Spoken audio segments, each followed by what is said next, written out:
오늘 말씀은 출애굽기 11장 1절로부터 10절입니다. 출애굽기 11장 1절로부터 10절 우리 한 목소리로 함께 들어 읽도록 하겠습니다. 여호와께서 모세에게 이르시기를 내가 이제 한 가지 재앙을 바로와 애굽에 내린 후에야 그가 너희를 여기서 내보내리라. 그가 너희를 내보낼 때에는 여기서 반드시 다 쫓아내리니 백성에게 말하여 사람들에게 각기 이웃들에게 은금 패물을 구하게 하라 하시더니 여호와께서 그 백성으로 애굽 사람의 은혜를 받게 하셨고 또 그 사람 모세는 애굽 땅에 있는 바로의 신하와 백성의 눈에 아주 위대하게 보였더라. 모세가 바로에게 이르되 여호와께서 이와 같이 말씀하시기를 밤중에 내가 애굽 가운데로 들어가리니 애굽 땅에 있는 모든 처음 난 것은 왕위에 앉아 있는 바로의 장자로부터 맷돌 뒤에 있는 몸종의 장자와 모든 가축의 처음 난 것까지 죽으리니 애굽 온 땅에 전무후무한 큰 부르짖음이 있으리라. 그러나 이스라엘 자손에게는 사람에게나 짐승에게나 개 한 마리도 그 혀를 움직이지 아니하리니 여호와께서 애굽 사람과 이스라엘 사이를 구별하는 줄을 너희가 알리라 하셨나니 왕의 이 모든 신하가 내게 내려와 내게 절하며 이르기를 너와 너를 따르는 온 백성은 나가라 한 후에야 내가 나가리라 하고 심히 노하여 바로에게서 나오니라. 여호와께서 모세에게 이르시기를 바로가 너희의 말을 듣지 아니하리라. 그러므로 내가 애굽 땅에서 나의 기적을 더하리라 하셨고 모세와 아론이 이 모든 기적을 바로 앞에서 행하였으나 여호와께서 바로의 마음을 완악하게 하셨으므로 그가 이스라엘 자손을 그 나라에서 보내지 아니하였더라. 아멘. 우리 설교를 시작하기 전에 우리 성도님들 한번 예수 한번 따라해보세요. 예수, 예수, 예수. 우리 예수의 이름을 부르면서 우리 말씀을 받기도 해요. 제가 아침에 이렇게 일어나서 기도하는데 예수를 딱 3번 외치니까 너무 좋더라고요. 예수. 예수가 우리의 대속자 예수시고 예수가 소망이시고 예수 안에 푹 잠기는 거잖아요. 왜 3번이겠어요? 3번이 완전수니까. 그 완전하신 예수 안에 이 시간 정말 예수 안에 푹 잠기는 이 시간 되기를 주님의 이름으로 축원합니다. 그게 전부인 것 같아요. 그렇죠? 자, 지난 시간에 우리 이제 애굽의 10장에 가는 의미를 하나님의 백성의 입장에서, 하나님의 군대라는 입장에서 살펴보았습니다. 좀 빨리 쫙 봤죠? 1장부터 10장까지 다 본 거예요. 10장 29절까지 본문으로 해서 봤어요. 그리고 이제 오늘은 이제 출애굽기 11장인데 이제 보시면 이제 11장, 12장이 꽤 길죠? 12장이 꽤 길어요. 그래서 11장, 12장까지 해서 이제 꽤 길게 마지막 재앙에 관한 설명이 나오고 있어요. 지금까지 9가지 재앙과는 좀 다른 패턴이에요. 지금까지 9가지 재앙을 이렇게 좀 기억해 보시면 하나님께서 모세에게 말씀하시고 모세가 실행하면 곧바로 그 해당하는 재앙이 임하였습니다. 그냥 모세에게 쳐라, 지팡이를 내려 쳐라 그러면 이제 바로 이제 모세가 내려치면 이제 그 재앙이 임하고 그랬죠. 근데 이 10번째 재앙에 대해서는 곧바로 하나님께서 실행하시는 것이 아니라 지금 이렇게 길게 그 재앙의 내용, 재앙의 목적, 재앙의 그 결과까지 아주 그렇게 길게 설명을 하고 계세요. 10번째 재앙은 특별하다는 거예요. 10번째 재앙은 단순히 지난 9가지 재앙의 어떤 연장선이거나 9가지 재앙으로는 부족한 부분이 있어서 부족분을 채우려는 그런 재앙이 아니라 앞에 9가지 재앙과는 완전히 다른 무언가가 있다라는 것입니다. 그 특별한 10번째 재앙의 내용은 이제 5절, 6절이죠. 5절, 6절 한번 화면 띄워줘 보세요. 자, 5절, 6절. 그 재앙의 내용이에요. 우리 한번 다시 읽어볼까요? 시작. 애굽 땅에 있는 모든 처음 난 것은 왕 위에 앉아 있는 바로의 장자로부터 맷돌 뒤에 있는 몸종의 장자와 모든 가축의 처음 난 것까지 죽으리니 애굽 온 땅에 전무후무한 큰 부르짖음이 있으리라. 자, 이것이 10번째 재앙의 내용이에요. 위로는 바로 왕으로부터 아래로는 애굽에서 가장 천시 여기는 그 맷돌을 돌리는 노예의 장자까지. 그 당시에 이제 맷돌을 돌리는 노예가 가장 천이 여겨졌어요. 그래서 이제 누구예요? 갑자기 이름이 기억이 안 난다. 삼손. 삼손이 그래서 이제 맷돌을 돌리잖아요. 눈 다 뽑히고 가장 이제 천한 자리인 거예요. 여하튼 그 천한 노예의 장자까지, 하물며 모든 가축의 처음 난 것까지 죽는 그 세상이라 일컫는 모든 피조세계 전체의 죽음인 거예요. 자, 그럼 장자의 죽음이란 재앙은 어떤 면에서 지금까지의 재앙과 구별되는 특별함이 있을까? 자, 1절에서 그 특별함에 대하여 하나님이 이렇게 말씀하십니다. 1절 다시 띄워줘 보세요. 자, 제가 읽을게요. 여호와께서 모세에게 이르시기를 내가 이제 한 가지 재앙을 바로와 애굽에 내린 후에야 라고 한다고요. 한 가지. 10번째 재앙이 아니라 한 가지라는 거예요. 히브리어로 에하드라고 하는데요. 우리는 10번째 재앙, 마지막 재앙이라고 부르는데 하나님은 그렇게 안 하시고 한 가지라는 거예요. 한 가지. 에하드. 마치 앞에서 아무 일도 없었던 것처럼 그렇게 말씀하시는 거예요. 즉, 이 재앙은 이전의 재앙들과는 전혀 다른 차원이고 전혀 다른 결과를 가져오며 전혀 다른 종류의 재앙이라고 하시는 거라고요. 마치 이것을 위하여 하나님께서 지금까지 일하여 오신 것처럼 이 재앙을 특별하게 띄어서 구별하시는 거예요. 그렇다면 왜 이 재앙이 전혀 다른 재앙이라고 하시면서 이에 대하여 이렇게 11장, 12장에 걸쳐서 이렇게 길고 자세하게 설명을 하고 계시느냐 말이죠. 그건 이 재앙이야말로 이것이 구원의 방법을 보여주기 때문이에요. 하나님의 백성이 어떻게 세상으로부터 구원을 받는 것인지를 보여주는 것이기 때문이에요. 지금까지의 재앙들도 물론 하나님께서 하신 일이기는 하지만 이 재앙들은, 그 9가지 재앙들은 모세와 아론의 순종을 통하여 일어난 재앙이고 이것은 구원의 방법이 아니었던 거예요. 근데 10번째 재앙은 다릅니다. 이제 4절을 보시면 모세가 바로에게 이르되 여호와께서 이와 같이 말씀하시기를 밤중에 누가 들어가요? 내가 애굽 가운데 들어가리니 라고 한다고. 내가 들어가리니. 자, 지금까지는 하나님께서 모세와 아론에게 명령을 하시면 모세와 아론이 그 명령대로 말하고 행하였을 때 재앙이 일어나지만 이 10번째는 내가, 즉 하나님께서 직접 하신다는 거예요. 이 10번째 재앙은 하나님이 직접 하세요. 이 10번째 재앙이 구원의 방법이라고 했잖아요. 구원의 방법은 자연재앙을 일으키시는 것도 아니고 지금까지 9가지 재앙은 다 자연재앙이잖아요. 하나님께서 직접 하시는 거라는 거예요. 그리고 이 재앙은 구원이라는 결과, 구원이라는 효력이 있는 역사예요. 자, 1절 후단을 보시면 그 재앙의 결과가 나오는데 다시 띄워줘 보세요. 1절 후단. 그가 뭐라고요? 너희를 내쫓을 때에는, 내보낼 때에는 여기서 반드시 다 쫓아내리니 라고 한다고요. 쫓아내리니. 자, 이 쫓아내다의 히브리어가 카라시예요. 카라시. 자, 쫓아내는 것과 보내는 것은 전혀 다른 개념이에요. 그죠? 보내는 것은 자, 내가 보내줄게. 그러면 이제 가든 말든 그건 가는 사람의 자유의지로 결정하는 거잖아요. 근데 쫓아낸다는 건 억지로 등을 떠밀어서 가게 한다는 것이라고요. 아까 히브리어로 이게 뭐라고요? 가라시. 정말 가라시. 이런 거죠. 가라! 가라! 그런 거죠. 비슷해요, 발음이. 가라시.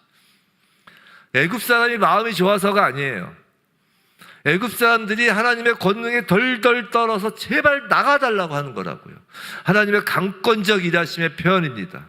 9가지 재앙과 다른 것이 뭐라고요? 하나님이 직접 일하세요.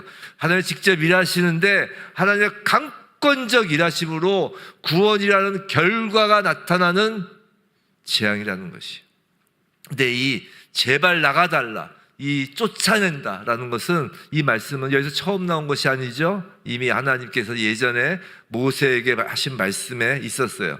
그 10가지 재앙을 내리시기 전에 모세에게 이미 말씀하셨습니다. 출애굽기 6장 1절이에요. 출애굽기 6장 1절을 보면 그때 이미 여호와께서 모세에게 이르시되 뭐라고요? 바로가 그들을 땅에서 쫓아내리라 라고 한다고요. 쫓아내리라. 애굽이 이스라엘 백성을 내쫓는 것은 이미 하신 하나님 말씀이 성취되는 것을 보여주는 것이에요. 성도 여러분, 여기서 잠깐 지혜로운 신앙생활이 무엇인지 우리는 한번 알 수 있어요. 자, 우리가 하나님 말씀을 읽으면 하나님의 일하심을 미리 아는 은혜가 있어요. 우리가 이 성경 말씀을 읽으면 하나님이 일하실 것을 미리 아는 은혜가 있다고요. 예언 받으러 돌아다니실 필요 없어요. 이 안에 다 있습니다. 하나님의 백성인 성도에게는 그래서 어쩌다가 또는 우연이라는 말 자체가 없어요. 성도들이 쓰지 않는 말이 뭐냐면 우연이란 말이에요. 우연. 하나님은 그렇게 일하시지 않기 때문이에요.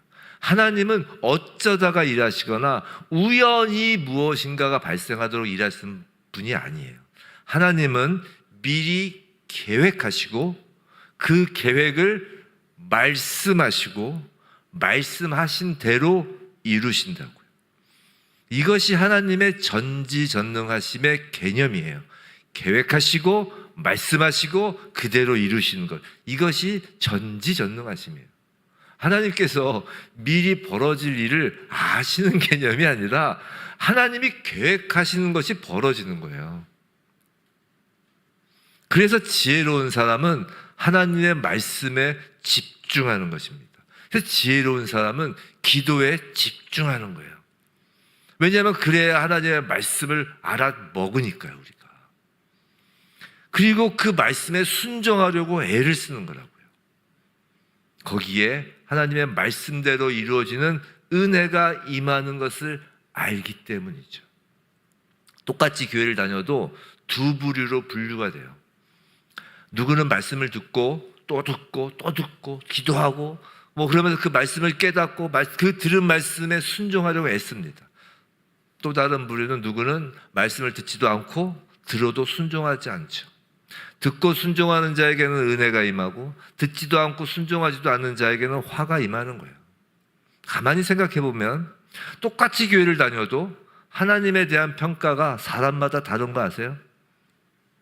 누구는 예를 들어서 어떤 사람은 하나님은 막 나를 언제나 못 살게 굴어 라고 이제 이야기하는 사람도 있고, 또 누구는 정말 하나님은 언제나 멋지신 분이야, 아주 하나님 최고야, 이런 사람도 있어요. 한쪽은 늘 화만 경험하는 것이고 한쪽은 늘 은혜를 경험하는 것입니다. 출애굽기는 하나님 말씀이 그대로 이루어지는 것을 보여줘요. 우리의 삶이 은혜로 채워지는 유일한 방법은 말씀을 그대로 듣고 말씀을 순종하는 것이라고요. 성경을 우리에게 주신 까닭은 하나님이 얼마나 멋진 분이신지, 하나님이 얼마나 원더풀한 분이신지를 알고 경험하라고 주신 거예요. 우리의 삶이 원더풀하도록 주신 거라고요. 정말 우리가 출애굽기를 보는 동안 또 우리가 늘 말씀을 보면서 그 원더풀한 삶을 누리는 저와 여러분 되길 주님의 이름으로 축원합니다. 하나님은 우리를 못 살게 구시는 분이 아니라고요. 멋진 분이십니다. 자, 1절에서 쫓아내는데, 그런데 그냥 쫓아내는 게 아니라 다 쫓아낸다고 해요. 다 쫓아낸다고. 다라고요, 다. 어느 한 부분만 구원을 받는 것이 아니에요. 에하드, 바로 그 한 가지 재앙은 우리의 모든 요소를 구원하는 심판이라고요. 그 효력 있는 심판이에요. 지금까지의 재앙도 물론 하나님의 능력을 보여주지만 그것으로는 구원이 방법이 될 수 없어요. 오직 아들의 죽음이라는 방식, 장자의 죽음이라는 방식으로만 구원의 결과가 있는 것이에요. 근데 그 구원은 일부분의 구원이 아니라고요. 다예요, 다. 우리의 모든 것이에요. 우리의 과거, 현재, 미래 모든 죄예요. 우리의 영혼, 육 모든 영역에서 우리의 전부를 구원하는 완전한 구원이라는 것입니다. 자, 또 장자의 죽음 재앙의 특징은 2절, 3절이에요. 우리 한번 화면 띄워줘 보세요. 우리 한번 같이 읽겠습니다. 시작. 백성에게 말하여 사람들에게 각기 이웃들에게 은금 패물을 구하게 하라 하시더니 3절. 여호와께서 그 백성으로 애굽 사람의 은혜를 받게 하셨고 또 그 사람 모세는 애굽 땅에 있는 바로의 신하와 백성의 눈에 아주 위대하게 보였더라. 자, 이스라엘 백성은 그냥 도망치듯이 빠져나오면서 빈털털이 거지로 나오는 것이 아니라 은과 금으로 풍성하게 가지고 나옵니다. 이 또한 하나님 말씀의 성취죠. 아까 그 내쫓으리라, 그 쫓으리라는 것도 하나님의 말씀의 성취인 것처럼 이렇게 풍성하게 가지고 나오는 것도 하나님의 말씀의 성취예요. 가깝게는 출애굽기 3장 21절에서 하나님께서 모세에게 주신 그 약속의 성취고, 멀게는 어디까지 올라갈 것 같아요? 창세기 15장 14절까지 올라가요. 그래서 아브라함에게 주신 예언의 성취이기도 합니다. 그래서 그 제일 먼 거, 그 창세기만 한번 볼까요? 창세기 15장 13절, 여호와께서 아브라함에게 이르시되 너는 반드시 알라, 내 자손이 이방에서 객이 되어 그들을 섬기겠고 그들은 400년 동안 내 자손을 괴롭히리니 14절, 그들이 섬기는 나라를 내가 징벌할지며 그 후에 내 자손이 뭘 갖고 나와요? 큰 재물을 이끌고 나오리라. 놀랍지 않아요? 지금 모세하고 아브라함 그 사이가 몇 년 정도 차이가 나요? 한 600년 이상 차이가 나는 거예요. 그 전에 이미 하나님은 예언을 하신 것입니다. 이렇듯 하나님은 한번 정하신 섭리를 정확히 성취하세요. 성도 여러분, 지금 시대가 혼란스럽고 두려우신가요? 여러분의 미래가 막 걱정되고 앞날이 막 두려우신가요? 성경을 읽으시기 바라요. 기도를 하시기 바라요. 성경대로 역사는 진행된다고요. 우리가 성경을 통하 이 말씀을 가지고 기도할 때 그 말씀이 그대로 우리의 삶에 이루어지는 것이에요. 말씀은 살아있는 거라고요. 운동력이 있는 거예요. 이건 죽은 활자가 아니에요. 이 말씀을 우리가 믿고 기도할 때 이 말씀이 일어나는 것이에요. 우리의 역사는 성경대로 이루어지는 것을 믿으시기 바랍니다. 이 안에 다 있다고요. 우리가 영화를 볼 때 그 영화의 결론을 모두 알고 있으면 그 영화를 보면서 막 가슴을 졸이지 않잖아요. 그래서 영화 미리 다 알고 있는 사람이 옆에 있으면 영화가 재미없어지는 거예요. 죽을 거야, 걱정하지 마, 저 사람 살아, 뭐 다 얘기를 하잖아요. 인생 가운데 평안이 없는 것은 우리 안에 이 말씀이 없기 때문이에요. 평안이 없는 것은 말씀에 대한 믿음이 없기 때문입니다. 자, 그런데 한번 생각해 보세요. 애굽 사람 입장에서는 그 은금을 내놓는 것이 쉬운 일이었겠어요? 생각해 보세요. 여러분이 애굽 사람이라고 생각해 보세요. 내놓고 싶겠어요? 더군다나 이미 앞선 재앙을 통해서 가축도 막 죽어나갔고 곡물 뭐 남은 것이 없잖아요. 근데 집에 꽁꽁 숨겨놨던 은금 패물을 줄 마음이 나겠냔 말이죠. 근데 왜 애굽 사람이 은금을 주는 것일까요? 3절에서 여호와께서 그 백성으로 애굽 사람의 은혜를 받게 하셨고라고 하잖아요. 그렇죠? 근데 여기서 은혜로 번역된 히브리어는 보통 하나님의 은혜를 가리킬 때 사용하는 헤세드라는 단어를 쓰지 않아요. 다시 해서 은혜로 번역된 건 조금 번역이 좀 잘못된 부분이 있어요. 이건 호의로 번역해야 돼요. 호의. 그러니까 하나님의, 보통 우리가 성경에서 은혜 하면 그 헤세드를 생각하는데 여기서는 호의를 뜻하는 헨이라는 전혀 다른 단어를 쓴다고요. 그러니까 인간적인 호의예요. 호의가 뭐예요? 저 사람이 마음에 들어서 이렇게 주는 거잖아요. 호의는 그거예요. 저 사람이 마음에 들어. 뭔가 내 마음에 드는 게 있으니까 이렇게 해주는 거. 이게 호의잖아요. 그런데 그런 애굽 사람의 호의를 누가 일으키게 한다고요? 여호와께서 호의를 받게 하셨다라는 것이에요. 그럼 어떻게 애굽 사람들로 하여금 이스라엘 백성들에게 호의를 가지게 하셨나? 생각해보면 3절 후단부에 뭐라고 기록되어 있냐면 3절 한번 다시 자막 띄워줘 보세요. 3절 후단부에 모세는 후단부에 애굽 땅에 있는 바로의 신하와 백성의 눈에 아주 위대하게 보였더라 인 거예요. 즉 모세가 애굽 땅의 모든 사람의 눈에 위대하게 보였기 때문에 그 사람이 마음에 드는 거 아니에요. 호의. 생겨서 은금을 줬다는 것이에요. 위대한 자가 이끄는 그 위대한 백성에게 은금 패물을 주는 호의는 당연한 것이 되는 거예요. 그렇죠? 근데 이것도 솔직히 잘 이해가 되진 않아요. 이스라엘 백성들 입장에서야 모세가 위대한 인물로 보일지 몰라도 애굽 사람의 눈에는 모세가 위대하기는커녕 원수처럼 보일 거 아니에요. 그게 정상이잖아요. 생각해 보세요. 예를 들어서 안중근 의사가 이토 히로부미를 암살한 것이 우리 입장에서는 의거지만 일본 사람들 입장에서는 그게 뭐예요? 테러잖아요. 제가 아직도 기억나요. 뭐냐면 우리 어머니가 일본에서 태어나셔서 어렸을 때 일본에서 교육을 받으셨거든요. 안중근 의사가 이제 그 일본에서 이제 근대사를 교육을 배울 때 현대사겠죠. 그 당시는 이제 안중근 의사가 이토 히로부미를 암살한 장면이 이제 가르치는 장면이 있다는 거예요. 그러면 이제 그 선생이 꼭 분필을 탁 해가지고 우리 어머니가 이제 조선 사람인가 나니까 조센 찍어서 확 우리 어머니한테 분필 던졌대요. 그럼 이제 딱 수업 끝나면 이제 일본 애들이 막 몰려와서 이제 우리 어머니를 린치하고 막 그랬대는데. 그러니까 일본 사람 입장에선 정말 철철지 원수죠. 안중근 의사가 테러범이잖아요.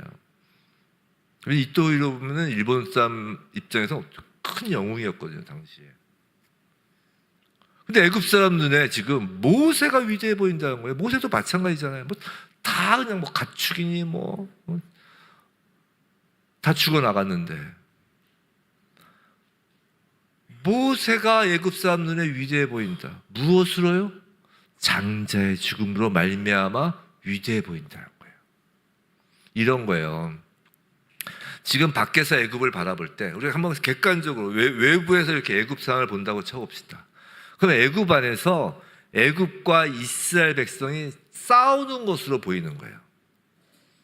그런데 애굽이 초토화가 되는 거예요. 즉 하나님 백성이 승리한 것으로 밖에서도 보이는 거예요. 그러니까 그 이스라엘 백성이 그 출애굽해서 들어갈 때 그 여리고성 막 다 두려워 떨었다는 거 아니에요. 애굽을 이긴 백성이니까. 그리고 그 승리한 하나님의 백성의 지도자의 하나님 백성의 지도자로서 모세가 위대해 보이는 것이에요. 패전국인 애굽 사람의 눈에도 승전국인 하나님 나라 군대를 이끄는 모세가 위대해 보이는 거라고요. 즉 금은 패물은 뭐냐면 전리품인 거예요. 전리품. 장자의 죽음은 하나님께서 직접 실행하셔서 하나님 백성을 끄집어내는 구원의 방법이면서도 동시에 전쟁의 승리를 가져다 주는 방식인 거라고요. 그리고 그 장자의 죽음으로 말미암아 모세가 대표하는 하나님의 군대인 이스라엘 백성이 세상의 눈에 위대해 보이는 거라고요. 장자의 죽음은 단순히 백성이 살아났다 정도가 아니라 하나님 나라, 하나님 군대의 최후 승리를 보여주는 특별한 재앙이라고요. 성도 여러분, 근데 장자의 죽음은 결정적으로 이전의 재앙들과 전혀 다른 차원의 재앙이에요. 왜냐하면 이것이 구원의 조건을 보여주기 때문이에요. 잘 생각해 보세요. 지금까지 9가지 재앙을 거치면서 오랜만에 한번 손들어보는 또 질문을 해볼까요? 자, 9가지 재앙을 쭉 거치면서 바로가 지금 이스라엘 백성을 보내주지 않고 있는 것인가요? 아니면 솔직히 하나님이 당신의 백성을 끄집어내지 않고 있는 것인가요? 다시요. 지금까지 9가지 재앙은 얼추 다 기억하시죠? 나일강의 피로 바뀐 거, 개구리, 이재앙, 파리재앙, 여하튼 그 9가지 재앙을 쭉 거치면서 바로가 보내주지 않고 있는 것이었다. 하나님이 당신의 백성을 끄집어내지 않고 있는 것이었다. 어떤 것 같아요? 1번, 2번, 2번. 말장난 같다, 3번. 우린 계속해서 어떤 성경 구절을 보았나요? 하나님이 바로의 마음을 완악하게 하셨다는 말씀을 보았잖아요. 즉 정확히 말하면 바로가 보내주지 않은 것이 아니라 아직까지 하나님이 당신의 백성을 끄집어내지 않고 있는 거라고요. 근데 왜일까요? 일단 우리는 능력이 없어 그러지 않은 건 잘 알고 있어요. 그죠? 하나님께서 끄집어내시려면 정말 바람을 불어서 이스라엘 백성만 붕 공중에 띄워서 가나안 땅을 못 옮기시겠어요? 왜 아직 끄집어내지 않고 있는 것일까요? 그건 하나님이 아직 만족하지 않고 있기 때문이에요. 9가지 재앙 정도로는 하나님의 마음을 만족시킬 수 없는 거라고요. 즉 하나님의 조건이 충족되지 않는 거예요. 구원은 인간 편에서 생각하는 조건은 전혀 개입될 여지가 없어요. 구원은 오직 하나님의 조건으로만 이루어지는 거예요. 성도 여러분, 구원에는 하나님께서 정하신 명확하고도 확실한 조건이 있어요. 하나님이 요구하시는 조건은 오직 죽음이에요. 창세기에서 사람을 창조하시며 유일무이하게 하나님께서 사람에게 정하신 법이 있어요. 그것이 창세기 2장 17절 너무나 유명한 말씀이죠. 선악을 알게 하는 나무의 열매는 먹지 말라. 내가 먹는 날에는 반드시 죽으리라. 반드시라고요. 이것이 유일무이한 하나님의 명령이고 법이고 기준이에요. 반드시 죽음이에요. 죄의 삭은 사망이에요. 우박 정도로는 안 되는 거예요. 메뚜기 정도도 안 되는 거예요. 태양이 사라져도 안 되는 거예요. 하나님은 반드시 그 죄의 삭신 죽음을 받고 나서야 끄집어낸다는 것이에요. 근데 그냥 죽음이라 하지 않고 장자의 죽음이라 하시는 거예요. 죽음이 조건이라면 다른 것이 죽어도 되지 않겠느냐고 생각하지만 반드시 장자이어야 한다는 것이에요. 왜냐하면 여기에 하나님의 공의가 있기 때문이에요. 성도 여러분, 사랑의 하나님 이전에 공의의 하나님이 기초가 되는 것이에요. 십자가 구원은 사랑과 공의가 그 안에 함께 있는 것이에요. 우리는 너무 사랑만을 강조하지만 공의가 빠진 사랑은 사랑이 아니에요. 공의가 있기 때문에 사랑인 거예요. 하나님은 출애굽기 4장 22절에서 이스라엘은 내 아들 장자다라고 말씀을 하신 적이 있어요. 근데 잘 아시는 바와 같이 애굽의 바로 왕은 출애굽기 1장 16절 22절 앞에서 이스라엘에서 태어난 모든 사내 아기를 나일강에 던져 죽이라고 하였다고요. 하나님께서 장자의 죽음을 요구하시는 것은 바로 이것이 하나님의 장자를 죽인 애굽에 대한 하나님의 공의로운 보응인 거라고요. 이 공의를 하나님께서 만족하셔야 구원을 얻는 것이에요. 또한 장자의 죽음이 특별한 까닭은 이것으로 애굽과 이스라엘 사이가 확연히 구별되기 때문이에요. 6절 7절이에요. 6절 7절 애굽 온 땅에는 전무후무한 큰 부르짖음이 있으리라. 그러나 7절 그러나 이스라엘 자손에게는 사람에게나 짐승에게나 개 한 마리도 그 혀를 움직이지 아니하리니 여호와께서 애굽 사람과 이스라엘 사이를 뭐 했다고요? 구별하는 줄을 너희가 알리라 하셨나니. 9가지 재앙 중 물론 없던 재앙은 이스라엘도 겪은 재앙이 있어요. 뭐 첫 번째, 두 번째, 세 번째까지인가? 두 번째까지인가? 거기까지 이스라엘도 겪었어요. 세 번째까지인가? 근데 어떤 재앙은 뭐 네 번째, 다섯 번째 그 재앙들은 이스라엘 백성이 살던 고센 땅에는 내리지 않았다고 한다고요. 그런데 즉 어떤 재앙을 겪고 어떤 재앙을 겪지 않고 했지만 이 장자의 죽음이야말로 애굽과 이스라엘 사이에 확연한 구별을 보여주는 재앙이라고요. 애굽은 울부짖음이 있지만 이스라엘 자손에게는 개 한 마리도 혀를 움직이지 않는다는 거예요. 개 한 마리도 죽지 않기 때문에 울음소리가 전혀 없다는 뜻이에요. 이스라엘 백성이 착해서요? 아니에요. 애굽이 못돼서요? 아니에요. 착하냐 아니냐가 문제가 아니라 하나님의 사람이냐 아니냐로 구별되는 거라고요. 구원은 사람의 행실 문제가 아니라 어디에 소속되어 있는가의 문제예요. 회개도 마찬가지예요. 회개가 잘 아시는가 봐 같이 몸을 돌이켜 돌아오는 거잖아요. 내 소속을 바꾸는 게 회개예요. 기독교는 착하게 살자가 아니에요. 이렇게 옆에 착하게 살자 이렇게 문신 새기는 게 기독교가 아니에요. 기독교는 어디 소속이냐의 문제예요. 어디 소속. 그 진영의 구별 기준은 나의 착함이나 나의 악함이나 세상적인 기준이 아니라 그 진영의 구별 기준은 뭐라고요? 오직 하나 장자의 죽음이라는 거예요. 계속해서 8절을 보겠습니다. 자, 왕의 이 모든 신하가 내게 내려와 내게 절하며 이르기를 너와 너를 따르는 온 백성은 나가라 한 후에 내가 나가리라 하고 심히 노하여 바로에게서 나오자. 자, 지금 모세가 바로에게 이야기하고 나서 심히 노하여 바로에게서 나오니라라고 한다고요. 지금 모세가 지금 바로와 계속 이야기를 하면서 지금까지 쭉 이야기를 했잖아요. 이렇게 심히 노하여라고 이야기한 적이 없어요. 장자의 죽음 대목에 와서 심히 노하는 거예요. 장자의 죽음을 아는 자에게는 이런 분노가 있는 거예요. 이 분노는 애굽이라는 세상이 심판을 받게 되는 것에 대한 가슴 아파하는 분노라고요. 이게 거룩한 분노예요. 사랑하는 성도 여러분, 장자의 죽음을 믿는 성도에겐 이 분노가 있는 거예요. 하나님을 향한 분노가 아닙니다. 우리는 가끔 이것을 정말 너무나 정말 인간 죄 덩어리라는 걸 알 수 있는 게, 이걸 가지고 하나님을 향해서 분노를 해요. 왜 쟤들은 구원 안 해줘요? 이렇게 하나님을 향해서 분노를 한다니까요. 이 사단이 주는 마음이에요. 하나님을 향해서 지금 모세가 분노하는 게 아니에요. 누구를 향해서 분노했어요? 애굽의 바로를 향한 분노잖아요. 야, 도대체 왜 하나님 말씀을 듣지 않어? 라는 분노를 하는 거라고. 이런 분노가 있어야 되는 거예요. 이런 분노가 있어야 기도도 하고, 이런 분노가 있어야 전도도 하는 거라고요. 왜 도대체 하나님 말씀을 듣지 않아? 사랑하는 성도 여러분, 성도란 물론 나 하나 잘 먹고 잘 사자고 기도하는 자들이 아니잖아요. 세상이 하나님 말씀 앞에 돌아와야 하는데 그렇지 않은 것에 분노하는 거라고요. 하나님과 화목하게 하려고 해서 기도하고요. 그래서 전도하는 것도 그런 것이라고요. 이것이 하나님 말씀을 알고 하나님 말씀을 맡은 자가 갖는 마음이라고요.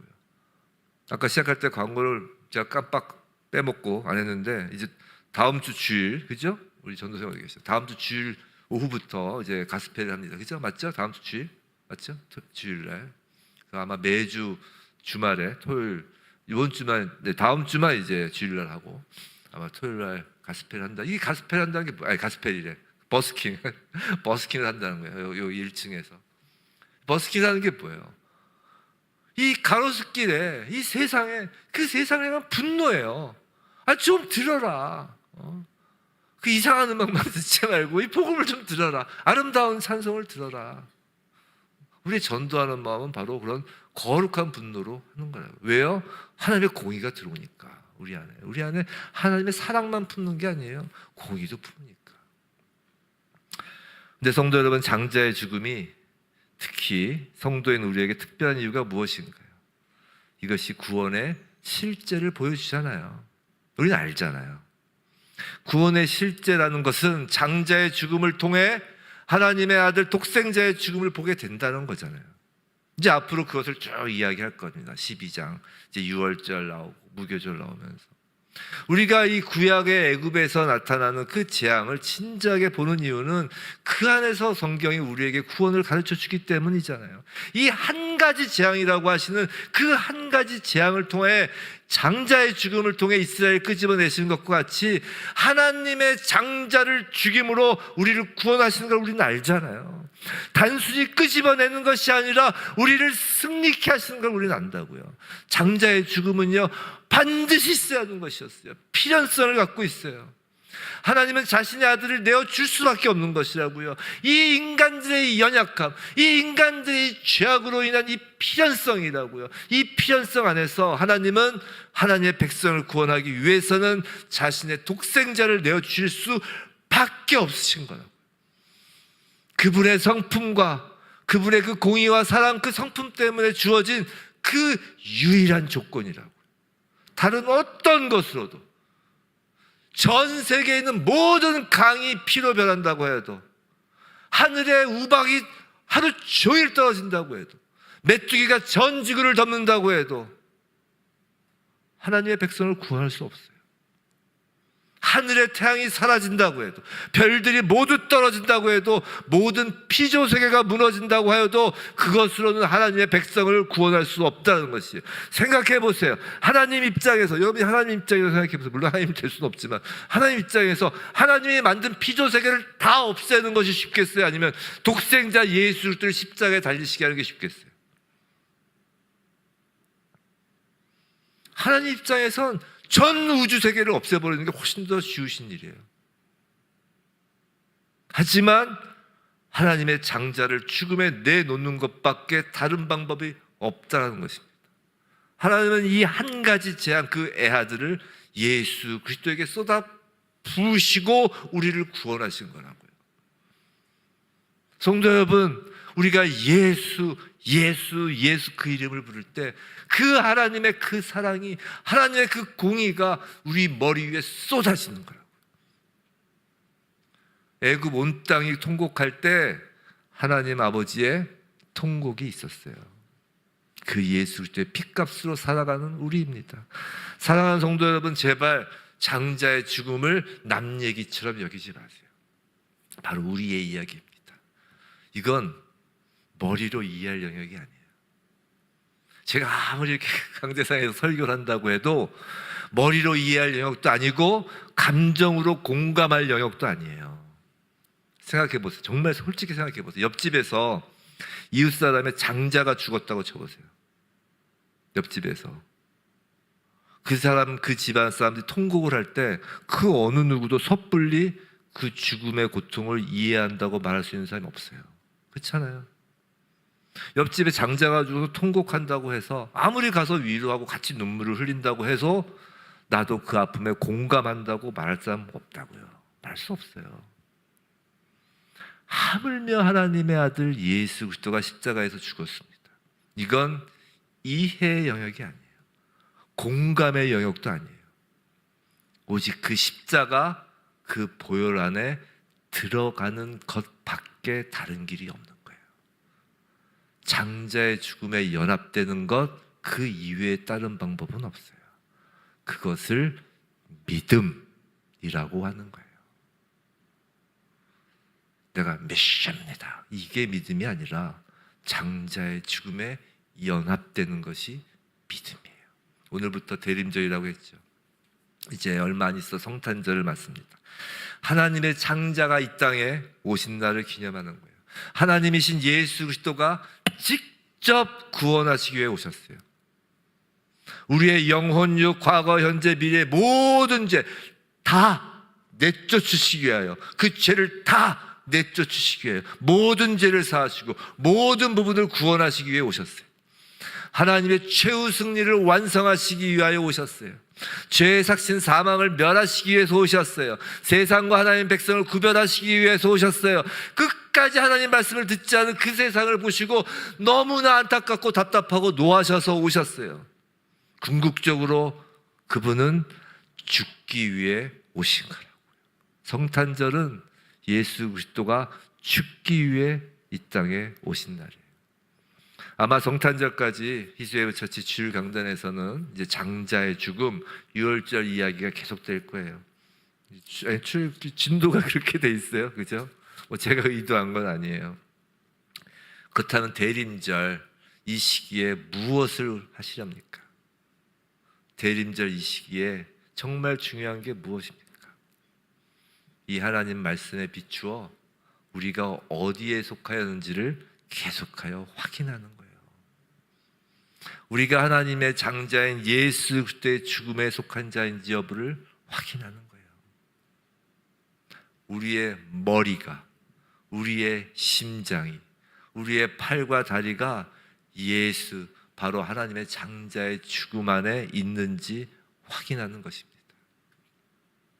부디 히스웨브 처치 성도 모두가 예수, 예수, 예수, 그 예수 그리스도에 속한 자, 그 보혈 안에 머무르는 자에게, 그리고 가로수길과 세상에 대하여 정말 기도하고 복음을 전할 수밖에 없는 그 거룩한 분노를 가진 자에게 진정 산자의 죽음 안에서 죽은 자와 구별된 그 산자로 구별되길 주님의 이름으로 축원합니다.